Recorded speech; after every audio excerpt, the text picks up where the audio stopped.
Hello students, आज हम आपको एक पैराग्राफ पढ़ाने वाले हैं। इससे आप इंग्लिश पढ़ना, लिखना और समझना सीखेंगे। ये हमारा चैप्टर है दी लास्ट चाइल्ड। लास्ट मतलब खोया हुआ, चाइल्ड मतलब बच्चा, यानी कि खोया हुआ बच्चा। इसमें लिखा है हमारा a child goes to a fair with his parents. He is happy and excited and wants to sweets and toys displayed there, but his parents don't buy them for him. Why then does he refuse when someone else offers them to him? A child, एक बच्चा goes में जाता है to uh fair मतलब मेले में, with his parent, with माने साथ, हिज माने उसके, पेरेंट्स माने माता पिता। ही इज़ हैप्पी, ही माने वह, इज माने है, हैप्पी माने खुश, एंड एक्साइटेड मतलब उत्तेजित है, वह खुश और उत्साहित है। एंड वांट्स, और वांट्स माने चाहना, द स्वीट्स, स्वीट्स माने मिठाई, एंड टॉयज मीन्स खिलौना, वह मिठाइयाँ और खिलौने चाहता है।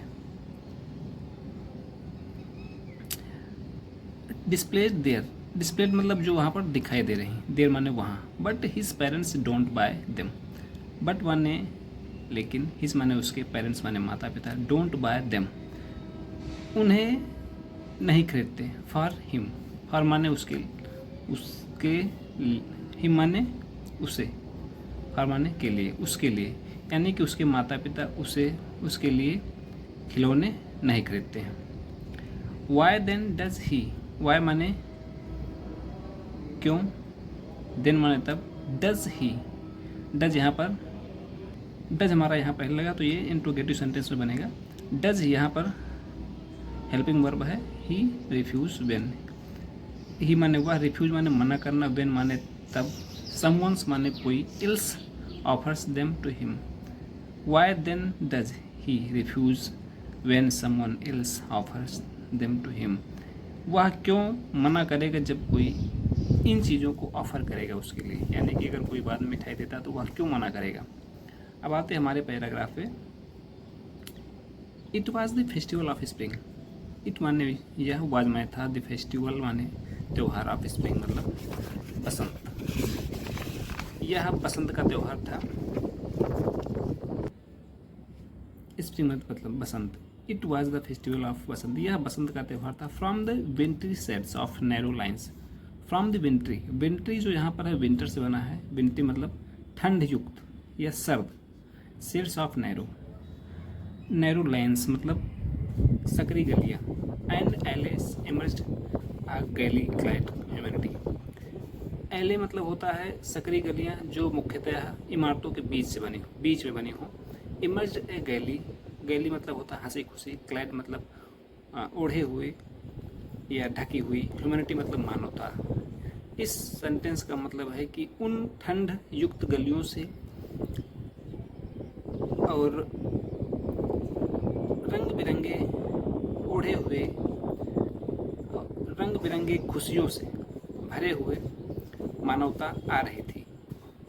एक थोड़ा सा पोएटिक लाइन है। सम वाक्ड, सम रोड, सम मतलब कुछ, वाक्ड माने चल रहे थे, सम रोड ऑन हॉर्सेस, सम कुछ, रोड माने right, road road second form है, एंड ऑन हॉर्सेस मतलब कुछ जो घोड़े पे चल रहे थे, अदर सेट कुछ बैठे थे, बीइंग कैरीड इन बाम्बू मतलब जो है कुछ बाम्बू उस पे लाए जा रहे थे, यानी कि बाम्बू के स्ट्रेचर टाइप के उन पे लाए जा रहे थे। एंड बुलक कार्ट्स, और कुछ बुलक कार्ट्स मतलब होता है बैलगाड़ी।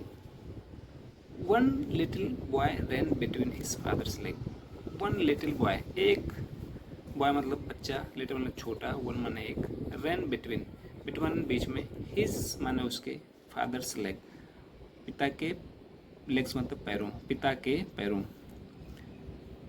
वन लिटिल बॉय एक छोटा बच्चा, रैन भागा, बिटवीन माने कहाँ से, बीच से, हिज फादर्स लेग उस अपने पिता के पैरों के बीच से, एक छोटा बच्चा अपने पिता के पैरों के बीच से भागा।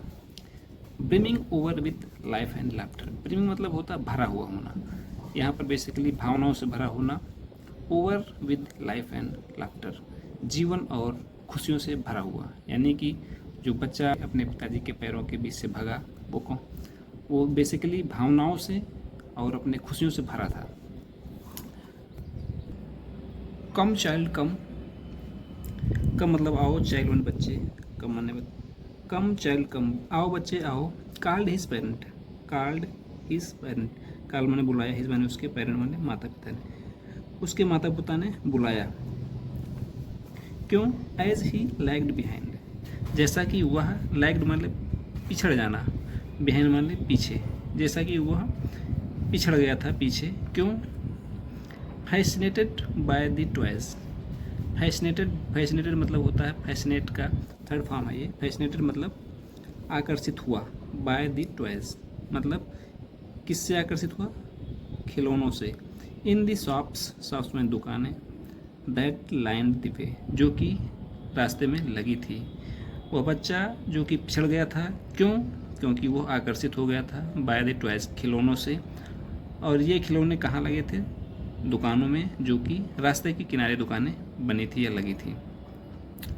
ही hurried towards his parents, he hurried, वह, हरी मतलब जल्दी से, जल्दबाजी में। He hurried towards his parents, towards मतलब की ओर होता है, हिज माने उसके, पेरेंट्स माने माता पिता। वह अपने माता पिता की ओर दौड़ा। हिज फीट ओबीडियंट, हिज माने उसके, फीट माने पैर, ओबीडियंट मतलब होता आज्ञाकारी। टू देयर कॉल, देर माने उनके, काल माने बुलावा। यानी कि जैसे ही उनके माता पिता ने उसे बुलाया, हिज फीट ओबीडियंट, उनके पैरों ने उनके माता पिता की आज्ञा मानी और वो अपने माता पिता की तरफ दौड़ के गया या भागा। His eyes still lingering, his माने उसकी, आई माने आँख, स्टिल माने तक, लिंगरिंग मतलब लिंगरिंग मतलब होता है कि कोई चीज़ देर तक बने रहना। यहाँ पर उसकी जो आंखें हैं वो लिंगरिंग यानी आंखें बनी हुई थी, कहाँ, किस पे? उन खिलौनों पे जिसको देख रहा था। On the receding toys, on the receding मतलब जो मिटता हुआ या छूटता हुआ, रिसीडिंग मतलब जो भी, जैसे कोई दूर दूर जा रहा हो तो कुछ चीज़ें धुंधली होती दिखाई देंगी, तो वहाँ पर रिसीडिंग का मतलब ये होगा टॉयज, जो कि खिलौने हैं। वो क्योंकि वो भाग रहा था तो उसकी आंखें जो हैं वो अभी भी उन पर टिकी हुई थी, जो कि खिलौने आंखों से ओझल हो रहे थे। As he came to where, as he came जैसे ही वह आया, के माने आया, टू वेयर, टू माने जहाँ, टू वेयर माने जहाँ, they had stopped, way had stopped मतलब रुके हुए थे, टू वेट फॉर हिम उसकी प्रतीक्षा के लिए, वेट माने प्रतीक्षा, टू हिम माने उसके लिए। अब वह वहाँ पर आ गया जहाँ पर उसके माता पिता उसकी प्रतीक्षा कर रहे थे। He could not suppress, he could not, could माने सकना, नॉट माने नहीं, सप्रेस मतलब दबाना। वह अपनी इच्छा को, डिजायर, यहाँ पर डिजायर लिखा है, वह अपनी इच्छा को दबा न सका, ऑफ हिज हार्ट यानी उसके दिल में जो भी इच्छा थी वो उसे दबा न सका। Even though he will know the old, even though यद्यपि, ही वेल माने अच्छी तरह से, न्यू माने जानता था, द ओल्ड माने पुराने, कोल्ड स्टेयर, कोल्ड माने ठंडी, स्टेयर माने घूरती हुई, of refusal in their eyes यानी कि उसे पता था कि उनके जो पेरेंट्स थे उनके आंखों में जो भी दिखाई पड़ रहा था या वो महसूस किया कि रिफ्यूजल है उनकी आंखों में, वो मना कर देंगे इस बात को।